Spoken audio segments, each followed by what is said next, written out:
கர்த்தருடைய பரிசுத்த நாமத்திற்கு மகிமை உண்டாவதாக. தேவன் அருளியப்ப மினிஸ்ட்ரி மூலமாக உங்களோடு தொடர்பு கொள்வதிலும் அந்த மகிழ்ச்சி அடைகிறோம். இன்றைக்கும் இந்த நாளிலும் தேவன் நமக்கு கொடுக்கிற வார்த்தை எபேசியர் 5ஆம் அதிகாரம் 16-17 ஆகிய வசனங்கள். நாட்கள் பொல்லாதவைகளானதால் காலத்தை பிரயோஜனப்படுத்திக் கொள்ளுங்கள். ஆகையால் நீங்கள் மதியற்றவர்களாய் இராமல் கர்த்தருடைய சித்தம் இன்னதென்று உணர்ந்து கொள்ளுங்கள். ஹல்லேலூயா.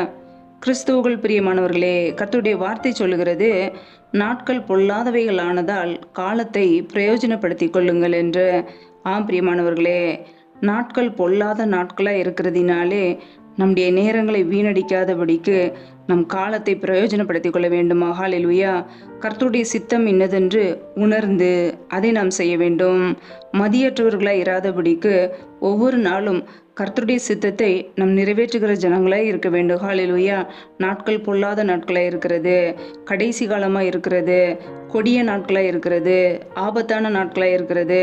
நம்முடைய காலத்தை நாம் பிரயோஜனப்படுத்திக் கொள்ள வேண்டும். காலத்தை வீணடிக்காதபடிக்கு, நேரத்தை வீணடிக்காதபடிக்கு காலத்தை பிரயோஜனப்படுத்தி கர்த்தருடைய சித்தத்தை நாம் செய்ய வேண்டும். ஹல்லேலூயா. வேதம் சொல்லுகிறது, கர்த்தருக்கு பிரியமானது இன்னதென்று நீங்கள் சோதித்து பாருங்கள் என்று. ஆம் பிரியமானவர்களே, ஒவ்வொரு நாளும் கர்த்தருக்கு பிரியமானது என்ன என்பதை நாம் சோதித்து பார்க்க வேண்டும். அதன்படி நடக்க வேண்டும். நாம் பரிசுத்தம் உள்ளவர்களாய் வாழ வேண்டும். ஹல்லேலூயா. நம்முடைய வாழ்க்கையிலே வீண் வார்த்தைகளினாலே மோசம் போகாதபடிக்கு எச்சரிக்கையாக இருக்க வேண்டும். கர்த்தருடைய பிள்ளைகள் தங்களுடைய இரட்சிப்பின் வஸ்திரத்தை காத்து கொள்ள வேண்டும். நம்முடைய இருதயத்திலே கர்த்தருடைய வார்த்தைகளை காத்து கொள்ள வேண்டும். ஹல்லேலூயா. இந்த உலக காரியங்களுக்கு, உலக சிற்றின்மங்களுக்கு விலகி நம்மை காத்து கொள்ள வேண்டும். கரைதிரை அற்றவர்களாய், பரிசுத்தமுள்ள ஜனங்களாய், தேவனுடைய சித்தத்தை செய்கிறவர்களாய் வாழ வேண்டும். ஏனென்றால் நாட்கள் பொல்லாத நாட்களாய் இருக்கிறது, கடைசி காலமாக இருக்கிறது. வேதத்தில் நாம் வாசிக்கும் பொழுது, கடைசி காலத்திலே தங்கள் துன்மார்க்கமான இச்சைகளின்படி நடக்கிற பரியாசக்காரர்கள் தோன்றுவார்கள் என்று வசனம் சொல்கிறது. ஆம் பிரியமானவர்களே, கடைசி காலத்திலே தங்கள் துன்மார்க்கமான இச்சைகளின்படி நடக்கிற பரியாசக்காரர்கள் தோன்றுவார்கள். அநேக தீமையான காரியங்கள், துன்மார்க்கமான காரியங்கள் இந்த உலகத்திலே அதிகமாய்க்கொண்டே வருகிறது. நல்ல மனிதர்களை பார்க்க முடியவில்லை. பொல்லாத நபர்களை, தீய மனிதர்களை அதிகம் பார்க்கிறோம். கர்த்தருடைய பிள்ளைகள் ஒவ்வொரு நாளும் உலகத்திலே வாழும்போது ஒவ்வொரு நாளும் நாம் எச்சரிக்கையோடு இருக்க வேண்டும்.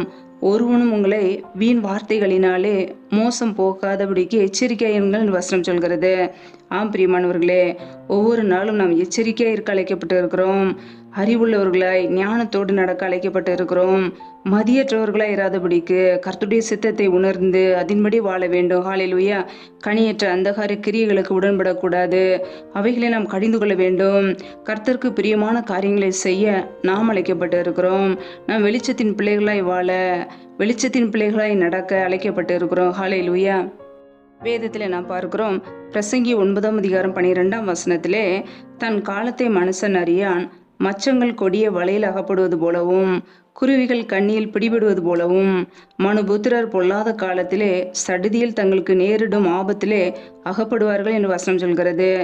ஆபிரியமானவர்களே, மனுபுத்திரர் பொல்லாத காலத்திலே சடுதியில் தங்களுக்கு நேரிடும் ஆபத்தில் அகப்படுவார்களாம். ஆபிரியமானவர்களே, பொல்லாத காலத்திலே அநேக தீமையான காரியங்கள் வரும். சடுதியில் தங்களுக்கு நேரிடும் ஆபத்திலே அகப்படுவார்கள் என்று வசனம் சொல்கிறது. ஒவ்வொரு நாளும் நாம் நம்முடைய வாழ்க்கையிலே தேவ சித்தத்தை செய்ய வேண்டும். ஆபத்திலிருந்து தப்பித்து கொள்ள எப்பொழுதும் ஜெபிக்கிறவர்களாய், விழித்திருந்து தேவ சமூகத்திலே காத்திருக்கிற ஜனங்களாய், இயேசு கிறிஸ்து வருகைக்காக ஆயத்தமாக்கப்பட்ட ஜனங்களாய் ஆயத்தத்தோடு நாம் இருக்க வேண்டும். ஹல்லேலூயா. வேதத்தில் நாம் பார்க்கிறோம், லூக்கா 21ஆம் அதிகாரம் 36ஆம் வசனத்திலே, ஆகையால் இனி சம்பவிக்க போகிற இவைகளுக்கெல்லாம் நீங்கள் தப்பி மனுஷகுமாரனுக்கு முன்பாக நிற்க பாத்திரவான்களாக எண்ணப்படுவதற்கு எப்பொழுதும் ஜெபம் பண்ணி விழித்திருங்கள் என்று வசனம் சொல்கிறது. ஆம் பிரியமானவர்களே, கடைசி காலங்களிலே நடக்கிற சம்பவங்களுக்கு, ஆபத்துகளுக்கு நாம் தப்பித்து கொள்ள எப்பொழுதுமே ஜெபம் பண்ணுகிறவர்களாக இருக்க வேண்டும். நாம் எப்பொழுதும் ஜெபம் பண்ணி விழித்திருக்கிறவர்களாக இருக்க வேண்டும். மனுஷகுமாரனுக்கு முன்பாக நிற்க பாத்திரவான்களாக எண்ணப்படுவதற்கு நாம் எப்பொழுதும் ஜெபம் பண்ண வேண்டும். நாம் எப்பொழுது ஜெபிப்பது பிதாவின் சித்தம்.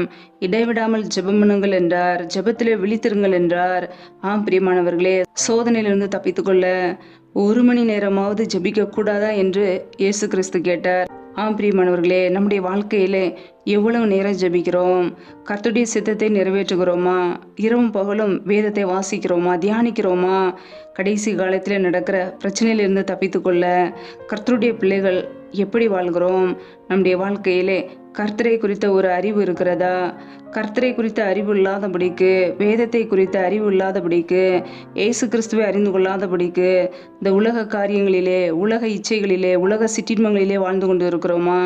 நம்மை நாமே சற்று ஆராய்ந்து பார்ப்போம். வேதம் சொல்கிறது, என் ஜனங்கள் அறிவில்லாமையால் சங்காரமாகிறார்கள் என்று. கர்த்தரை குறித்த ஒரு அறிவு, கர்த்தரை குறித்த ஒரு காரியங்கள் நம்முடைய வாழ்க்கையில இருக்கிறதா? இரவும் பகலும் வேதத்தை தியானிக்கிறோமா? எவ்வளவு நேரம் ஜெபிக்கிறோம்? நம்முடைய வாழ்க்கையிலே வேத வசனத்துக்கு கீழ்ப்படுகிறோமா? உலக பாவங்களுக்கு, உலக சிற்றின்பங்களுக்கு, துன்மார்க்க ஜீவியத்திற்கு விலகி காத்து கொள்கிறோமா? நம்முடைய இருதயத்திலே கர்த்தருடைய வார்த்தைகளை காத்து கொள்கிறோமா? ஒவ்வொரு நாளும் தேவ சித்தத்தை செய்கிறோமா? அல்லது நம்முடைய சுய சித்தத்தை செய்கிறோமா? நம்மை நாமே சற்று ஆராய்ந்து பார்ப்போம். மணவாளன் வரும்போது மணவாட்டியாகிய நாம் ஆயத்தமாக இருக்க வேண்டாமா? நம்முடைய இரட்சிப்பின் வஸ்திரத்தை நாம் காத்துக்கொள்ள வேண்டாமா? ஒவ்வொரு நாளும் நம்மை நாமே சற்று ஆராய்ந்து பார்ப்போம். நாட்கள் பொல்லாதவைகள் ஆனபடியினால் காலத்தை நாம் பிரயோஜனப்படுத்திக் கொள்வோம். ஹல்லேலூயா. ஒவ்வொரு நாளும் கர்த்தருடைய சித்தம் என்ன என்பதை அறிந்து உணர்ந்து அதன்படி வாழ்வோம். கர்த்தருடைய வருகைக்காக ஆயத்தப்படுவோம், மற்றவர்களையும் ஆயத்தப்படுத்துவோம். ஹல்லேலூயா. வேதத்தில் நாம் பார்க்கிறோம், வெளிப்படுத்தல் 3ஆம் அதிகாரம் 10ஆம் வசனத்திலே, என் பொறுமையை குறித்து சொல்லிய வசனத்தை நீ காத்து கொண்டபடியினால் பூமியில் குடியிருக்கிறவர்களை சோதிக்கும்படியாக பூச்சக்கரத்தின் மேலங்கும் வரப்போகிற சோதனை காலத்திற்கு தப்பும்படி நானும் உன்னை காப்பேன் என்று கர்த்தர் சொல்கிறார்.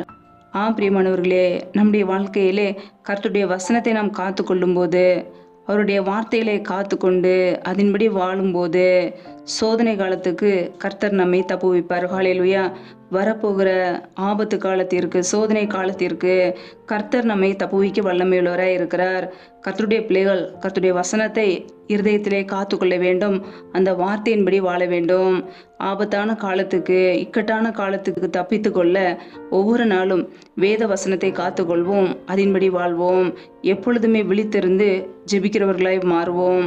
கர்த்தர் நம்மை ஆசீர்வதிப்பார். ஹல்லேலூயா. ஒவ்வொரு நாளும் தேவ சித்தத்தின்படியே இடைவிடாமல் ஜெபிக்கும்போது, ஜெபத்திலே விழித்திருக்கும் போது, ஒவ்வொரு நாளும் கர்த்தருடைய சித்தத்தை அறிந்து அதன்படி வாழும்போது கடைசி கால ஆபத்துகளுக்கு நாம் தப்பித்து கொள்ளலாம். ஏனென்றால் நாட்கள் பொல்லாத நாட்களாய் இருக்கிறது. கடைசி காலத்திலே துன்மார்க்கமாய் வாழ்கிற ஜனங்கள் அதிகமாகிக் கொண்டே இருக்கிறார்கள். கர்த்தருடைய பிள்ளைகள் பிரித்தெடுக்கப்பட்ட ஜனங்களாய், பரிசுத்தமுள்ள ஜனங்களாய், ஒவ்வொரு நாளும் கர்த்தருடைய பிள்ளைகளாய், அவருடைய சித்தத்தை நிறைவேற்றுகிறவர்களாய் கர்த்தருடைய வருகைக்காக நாம் காத்திருப்போம். ஹல்லேலூயா.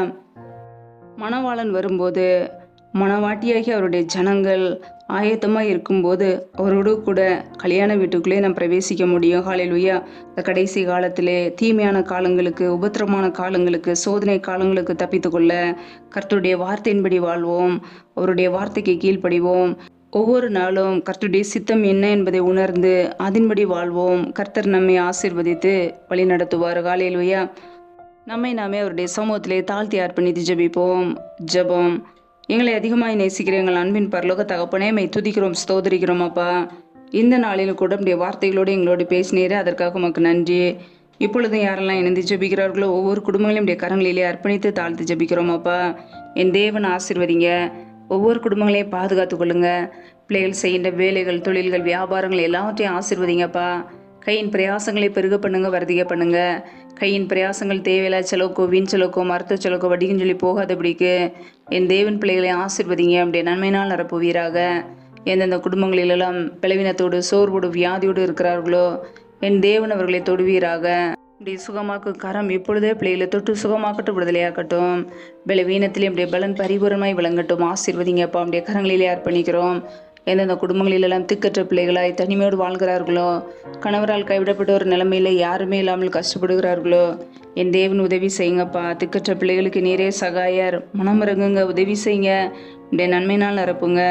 எந்தெந்த குடும்பங்களிலெல்லாம் வேலைக்காக ஜெபிக்கிறார்களோ வேலை காரியங்களில் இருக்கிற தடைகளை நீக்கி ஆசீர்வதிங்கப்பா.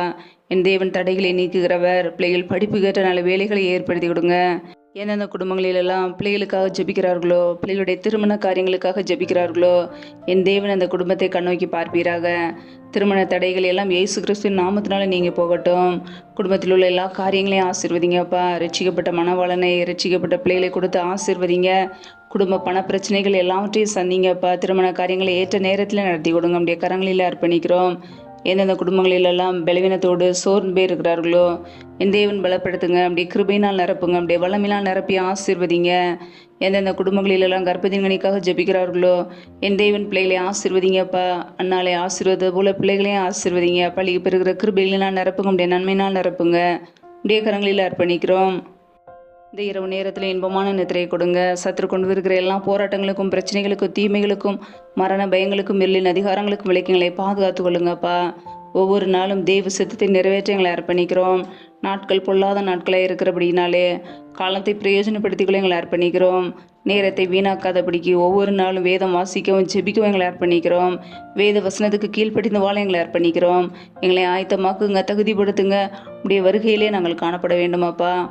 ஆயத்தமாக்கவும் மற்றவர்களை ஆயத்தப்படுத்தவும் எங்களுக்கு நல்ல ஞானத்தை கொடுங்க. ஆசீர்வதிங்க. நம்முடைய கரங்களிலே தாழ்த்தி ஜெபிக்கிறோம். முற்றிலுமாக வெறுமையாக்கி ஜெபிக்கிறோம். தொடர்ந்து எங்களை வழிநடத்துங்க. ஒவ்வொரு நாளும் எங்களுடைய தேவைகளை சந்தித்து எங்களை பத்திரமாய் பாதுகாத்து வந்த கிருபைக்காக நன்றி செலுத்துகிறோம். எல்லா துதிகன மகிமையெல்லாம் ஒருவருக்கே செலுத்துகிறோம். இயேசு கிறிஸ்துவின் மூலம் ஜெபிக்கிறோம் எங்கள் ஜீவனுள்ள நல்ல பிதாவே. ஆமேன். கர்த்தர் தாமே உங்களையும் உங்கள் குடும்பங்களையும் ஆசீர்வதிப்பாராக. ஆமேன். Thanks for watching. Please subscribe our channel. Click the like and share. Click the bell. God bless you.